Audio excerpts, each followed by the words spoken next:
With climate scientists predicting poor rainfall in the Greater Horn of Africa region during this year's long rain season between March through to May, IGAD member states are being asked to formulate policies that take cognizance of the rainfall variability and the inherent climate change in order to increase productivity.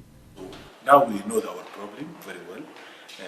2-3 years always we have a problem, and that's we should always rethink about agriculture strategies, about the subsistence economy that we are dealing with. When you look to Uganda, when you look to Sudan, when you look to Kenya, and a highland in Ethiopia, you will find that still there is a very good ample land that which can cultivate the productivity.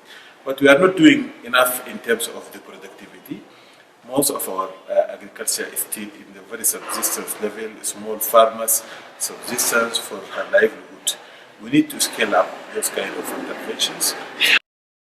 IGAD policymakers are calling for transformative agriculture that will encourage small-scale farmers to maximize production and help feed the region. That if when you have a very good rainy season, then you will have an opportunity actually to produce surplus. But that means we need to change the whole business model for us. We don't need our just mothers to sit and start planting small plots of maize and then make it as part of their livelihood and also part of the day life things. But we need to really to reconsider that, because there's a strong belief among all the practitioners in this region, if we put a policy right, things will change. It is projected that the Southern Africa region is headed for a good season after a long drought, and if farmers are facilitated, they could take advantage of the good season and produce sufficient grain to supply the Greater Horn of Africa region. We expect that the production systems will be such that you have greater maize production, for example, than there was in the last two years. In fact, the enhanced collaboration in many areas. Of course, I think Africa will benefit that way, because of course you may need to know where you are going to move grain. Are you going to move grain from one part of Africa to another part of Africa? It's important to understand that, and that comes through a discussion within various thematic groups.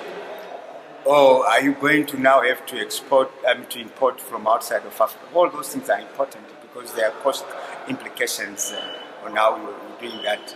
So I think there should be closer collaboration in other areas as well. But of course, whether for a start really doesn't need visas to get one place or another. It doesn't need passports. It is a big unifier in some areas. So that's why perhaps it's natural that climate scientists are more cohesively working than in other sectors, but I'm sure we can take care. Statistics show that the IGAD region currently imports 60% of the global food relief. Accustomed to the food aid for a long time. Food aid is a shame for us. We believe that exactly is a shame for a region for us where we are closer to the tropical center.